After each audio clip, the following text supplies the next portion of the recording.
पंजाब का माली साल 2021 और 22 का बजट आज पेश किया जाएगा। सूबाई बजट 2006 अरब का होगा।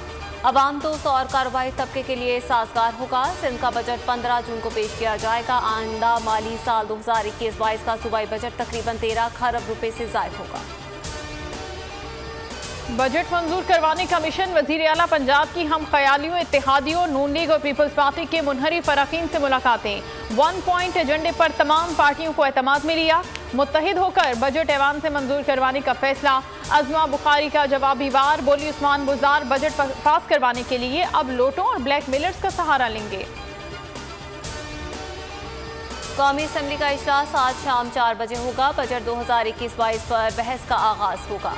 बजट के खिलाफ अपोजिशन एक पेज पर हुकूमत को टफ टाइम देगी। हुकूमत ने भी जवाबी हिकमत अमली तैयार कर ली। बहस मुकम्मल होने के बाद फाइनेंस बिल पेश किया जाएगा। आइंदा माली साल का बजट 11 जून को पेश किया गया था। हुकूमत ने हर साल नए वजीर खजाना से बजट पेश करवाया। 4 बजट, 4 मुख्तलिफ वजीर खजाना। उनके पास विनिंग कॉम्बिनेशन नहीं है। नए वजीर खजाना एक साल में वो काम करेंगे जो 3 साल में न हुआ। मोहम्मद जुबैर की प्रोग्राम नेशनल डिबेट में गुफ्तगू। नवीद कमर ने कहा हुकूमत सर्कुलर डेट खत्म करवाने में नाकाम हो चुकी। वफाकी बजट के बाद महंगाई में मजीद इजाफा होगा। सच बात कहने पर वजीर आला सिंध विफाक को पसंद नहीं। मरकज में मांगे तांगे की हुकूमत है। फवाद चौधरी अपने नाराज कारकुनों को मनाने कराची आते हैं।